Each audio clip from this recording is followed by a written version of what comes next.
Bienvenue dans ce nouvel épisode d'Objectif Liberté, le numéro 6. J'espère que tu vas bien et du coup, lors de cet épisode, je vais notamment parler du mouvement FIRE qui vient des États-Unis, qui veut tout simplement dire Financial Independence Retire Early, donc en français qui donne indépendance financière et retraite anticipée. Je vais un peu mieux t'expliquer en quoi est-ce qu'il consiste. Je vais te dire également pourquoi est-ce qu'il est intéressant pour certaines personnes et surtout comment moi je l'interprète à ma manière et comment je l'applique pour mon cas personnel. Je pense que ça peut être très intéressant pour toi car le FIRE c'est vraiment une philosophie de vie. Il y a certains points que je partage, certains points que je n'aime pas du côté du mouvement FIRE. Donc je vais vraiment te partager tout mon point de vue avec toi aujourd'hui.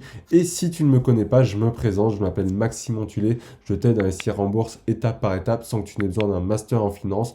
Et donc, on commence directement avec le début de cet épisode. Donc, ce qu'il faut déjà comprendre avec le mouvement FIRE, c'est que ça nous vient tout droit des États-Unis, comme la majorité des choses, j'ai envie de vous dire. Mais c'est un mouvement qui est très intéressant, car l'objectif, c'est vraiment d'investir le plus tôt possible. Donc, dès qu'on rentre dans la vie active, donc vers 18, 20 ans, peut-être un petit peu plus, et d'essayer de partir à la retraite le plus vite possible également. En général, c'est autour des 40 ans que les personnes ont cet objectif-là, mais qu'est-ce qu'ils entendent par retraite? Alors, il y a deux points de vue. Soit tu vois la retraite comme en France à l'âge de 62 ans où tu n'as plus à travailler, tu vas cuire tes champignons et tu vas bricoler un petit peu quand tu en as envie et cultiver ton potager. Ou alors tu as la retraite comme moi je l'entends dans ce mouvement FIRE, c'est vraiment le fait de lancer tes propres business, de pouvoir faire ce que tu veux, créer vraiment un business autour de ta passion ou faire une activité. Imaginons, moi je sais également que je suis un grand sportif de haut niveau dans le VTT enduro par exemple, ça pourrait être aller monter comme projet, faire le tour du monde en VTT et voilà, faire toutes les coupes du monde. Ça pourrait être pour d'autres. Quelqu'un qui adore le ski, tester toutes les stations de ski d'Europe, des choses comme ça. En tout cas, c'est vraiment de faire un projet qui te tient à cœur parce que tu n'as plus de problème d'argent à la base puisque dans FIRE, il y a Financial Independence, donc tu es financièrement indépendant. Ce qui veut dire que tu es autonome en matière financière, donc tu peux payer tes factures ou autres grâce à tes investissements. Je vais te dire comment est-ce qu'ils voient les choses. Mais en tout cas, c'est un mouvement qui est hyper intéressant, je trouve, car ça va te permettre beaucoup de choses et surtout, ça te montre les possibilités qu'on peut avoir en bourse. Alors évidemment, il y a différents types de FIRE, il y en a qui ont certaines règles, d'autres différentes, mais je vais surtout te parler du FIRE classique que la majorité des personnes connaissent.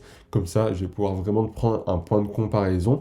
Mais il faut vraiment comprendre que dans Retire Early, pour moi, la retraite anticipée, c'est plus pour pouvoir monter un projet, créer quelque chose qui te fait vraiment vibrer plutôt qu'aller travailler tous les jours. Car tu sais qu'à la fin du mois, tes factures seront payées et tu n'as plus en fait qu'à développer des réelles passions que tu as envie vraiment voilà. Je sais que par exemple Tim Ferriss dans son livre, si tu as lu La semaine de 4 heures, il parle beaucoup de toutes les activités qu'il a pu avoir, que ce soit le tango si je dis pas de bêtises, le kickboxing, des choses comme ça. Il a vraiment fait énormément d'activités en plus de son travail ou autre.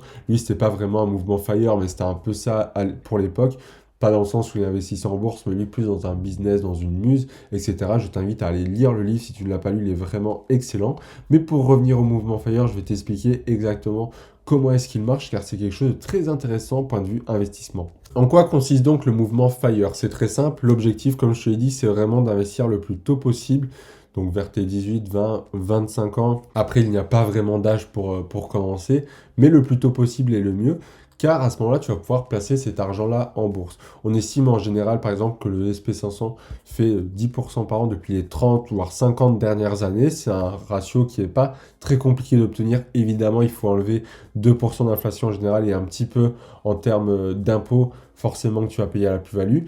Mais il faut donc comprendre que l'objectif en général, c'est les 1 million d'euros de patrimoine net en bourse. Et donc les obtenir à 40 ans. Mais pourquoi est-ce qu'il faut avoir 5 millions d'euros? Je vais t'expliquer pourquoi. Car en général, on estime que la bourse prend, comme je te l'ai dit, 10% en moyenne par an. Et donc les personnes qui vont faire du FIRE, à partir de 40 ans, vont retirer entre 3 et 4% de leur portefeuille boursier.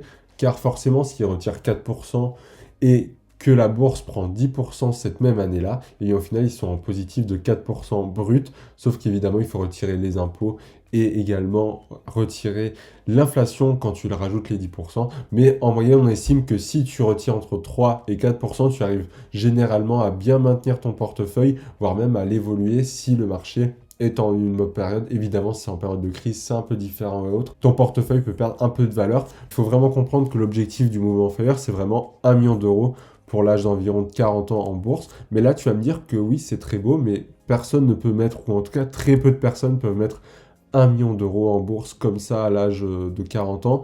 Donc même si c'est de 20 ans à 40 ans, très très peu peuvent y arriver. Donc il y a plusieurs techniques pour ça que je vais t'expliquer justement. La première, c'est la puissance des intérêts composés.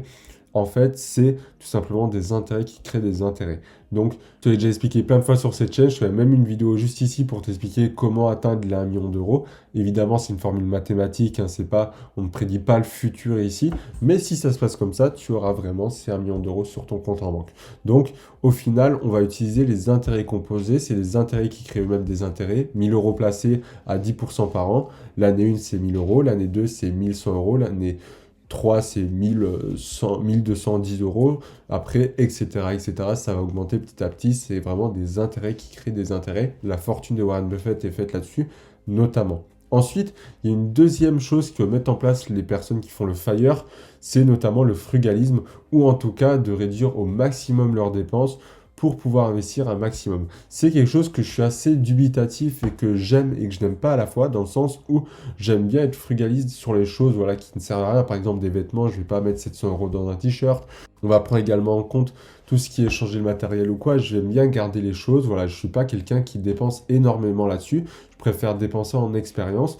Mais donc, je dirais que je suis à moitié frugaliste dans le sens où, pour du matériel, ça ne me dérange pas de ne pas avoir les plus grosses chaussures de la ville, de ne pas avoir le dernier iPhone, de ne pas voilà, avoir tout ça. Par contre, j'aime bien dépenser quand il s'agit d'expérience, d'aller un long week-end avec des amis, voilà, d'aller manger à un restaurant. J'aime bien aller profiter avec des potes, etc. Donc là, tout ça, voilà, je ne vais pas trop désigner sur les dépenses. Évidemment, j'essaie de réguler quand même, je ne vais pas tout flamber non plus.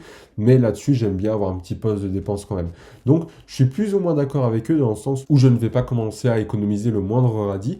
Par contre, commencer à éviter des dépenses inutiles et plutôt mettre ça en investissement, ça c'est tout à fait quelque chose qui me correspond et garder une petite réserve pour pouvoir me faire plaisir, aller avec des amis au cinéma, au restaurant, aller avec ma copine, etc. Donc tout ça c'est des choses que je trouve qui sont importantes à prendre en compte, c'est à l'habituer aussi en fonction de ta situation.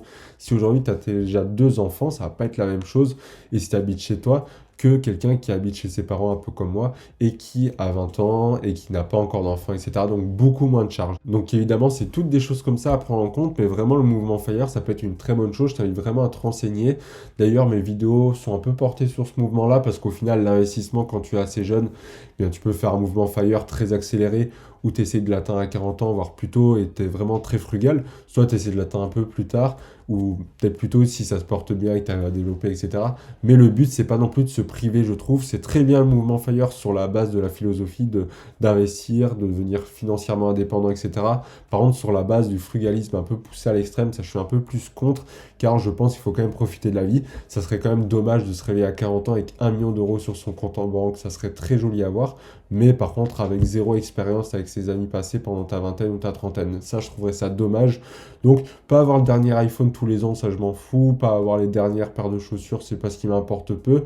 Mais par contre, ne pas avoir d'expérience tous les ans, mais ça serait un peu dommage, je trouve, parce que c'est vraiment ça qui marque une vie. Donc, moi, je trouve le juste équilibre, ce que je mets pas dans l'iPhone, ce que je mets pas dans les paires de chaussures, je le mets en investissement. Et ce que les personnes normales mettraient aussi en loisir, je mets que ça en loisir parce que c'est vraiment ça qui me fait vibrer.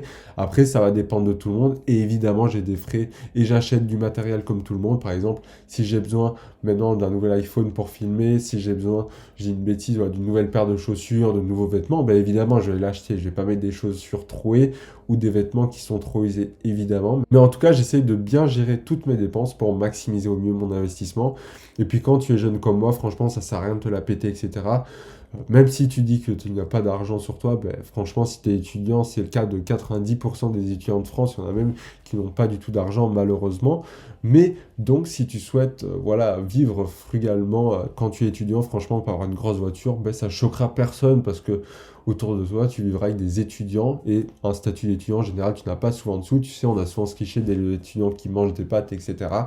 Mais voilà, donc c'est une bonne idée à faire. D'ailleurs, si tu aimerais savoir comment investir quand tu es étudiant, je te mets ma dernière vidéo qui est sortie mercredi juste ici à ce propos pour te dire comment investir quand on est étudiant et comment j'ai fait de mon côté pour investir à l'âge de 18 ans et débuter cette aventure-là. Voilà, j'espère que cet objectif la liberté t'aura plu. Il était assez court sur le mouvement FIRE. Je trouve que c'est un très très bon mouvement, qu'il faut prendre certains exemples adaptés à tout le monde. Et il y a certaines personnes qui ont créé certaines dérives du mouvement FIRE avec plus ou moins de complexité ou d'autres choses qui sont prises en compte. Je sais que beaucoup de personnes ne prennent pas en compte l'immobilier dans le mouvement FIRE parce qu'ils estiment pas être maîtres de leur possession, notamment avec le crédit ou autre. Ça, je suis moins d'accord parce que je trouve que c'est encore une meilleure manière d'atteindre la liberté financière à 40 ans, voire avant, parce que tu construis vraiment un patrimoine. Après, voilà, je sais que Mouvement FIRE, c'est aussi signe de liberté, pouvoir voyager où tu veux autre, ce que l'immobilier physique, forcément, te contraint un minimum. Donc, c'est à toi de l'adapter, essaye de faire tes recherches, trouve ce qui te correspond et commence le plus vite possible, évidemment en ayant les bonnes connaissances, car c'est vraiment ça qui va jouer sur ta réussite ou non. Voilà, on se dit à la prochaine vidéo qui sort mercredi. J'espère que cet épisode t'aura plu. On se dit à la prochaine. Ciao!